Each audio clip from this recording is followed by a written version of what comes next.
ցերեկով Դալմայի ավտոկայանատեղիում ծեծի է ենթարկվել քաղաքական գործիչ, ըստերության մահափորձ է դա նախկին պատգամավորն Միրան Հակոբյանը եւ 3 տելեգրամյան Ալեքսես Բոլոլան գրել է, որը ըստերության դա կապված է այն գրառման հետ, որը այո, ելույթի, այո։ Նաեւ 168-ին տված հարցազրույցում Միրան Հակոբյանը հայտնել էր, որ ունի հիմնավոր կասկածներ արդյոք Իսկանդերը դեռ գտնվում է Հայաստանում թե ոչ եւ արդյոք հայ ժողովուրդը պաշտպանված է թե ոչ։ Այս սկանդալային հետ Միրան Հակոբյանը իմ հարևանն է։ Երևի բոլորը մոռացել են, թե ինչպես 18 թվականին նռնակ նետվեց նրա մեքենայի վրա։ Բոլորը մոռացել են այդ բաները, որ Նիկոլ իշխանության գալուց բռնություններ ճնշեց։ Հա, իմիջիալուց ասեմ, Տիկին Թոմասյան, դուք գիտեք, չէ՞ որ իմ մեքենայի վրա կարակոծը, որը տեղի ունեցել 5 տեսանկարող սարքերի ներկայությամբ չկա։ Միրան Պողոսյանին ծեծի է ընթարկել դիմակավորված անձինք։ Ընդ որում, ամբողջ Դալմայում բանը կան տեսանկարող սարքեր, բայց սակայն ոչ միտեղ չի նկարահանված, թե ինչպես են մեքենայով, որ համարի մեքենայով են եկել, որովհետև ասում են այդ մեքենան օպերատիվ համարանիշներ ունի, իսկ օպերատիվ համարանիշներ ունեն Հայաստանի ոստիկանությունն ու ԱԱՑ-ն։ Օպերատիվ համարանիշներով եկել են, այդ օպերատիվ համարանիշների գաղտնիությունը ապահովում է եւ նրանք չեն, այսինքն ով է ծեծել Միրան Հակոբյանին, ով է մարմնական վնասվածք հարուցել։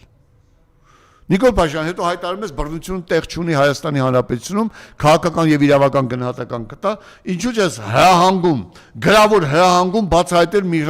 Միրանին ծեծողներին, մարմնական վնասվածք հասցնողներին։ Չէ՞ որ դա քո հրամանով է եղել։ Եվ անդրադառնամ, այո, բանակից կորել են 2 տեսակի զենքեր։ Հոբ համակարգեր եւ Իսկանդեր։ Ես բերեմ ձեզ մի օրինակ։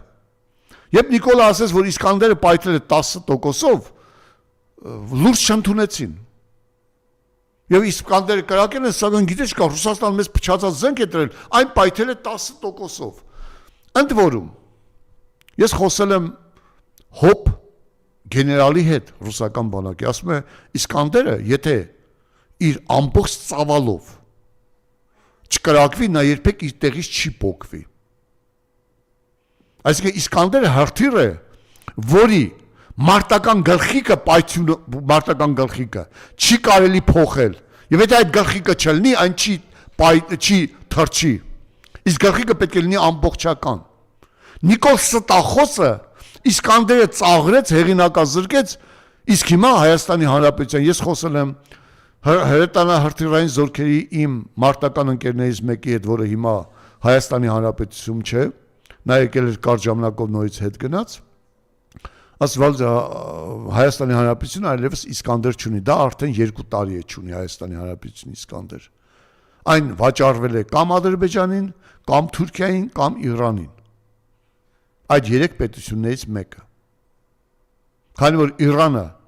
Ռուսաստանից այդ Իսկանդերների ձեռք է բերում, դժվար թե Իրանը այն վերցնի, բայց Թուրքիայի եւ այլ երկրների համար Իսկանդերն ունի գերհզոր նշանակություն, որովհետև այն ռուսական հարվածային կարևորագույն համակարգերից մեկն է։ Եվ իրոք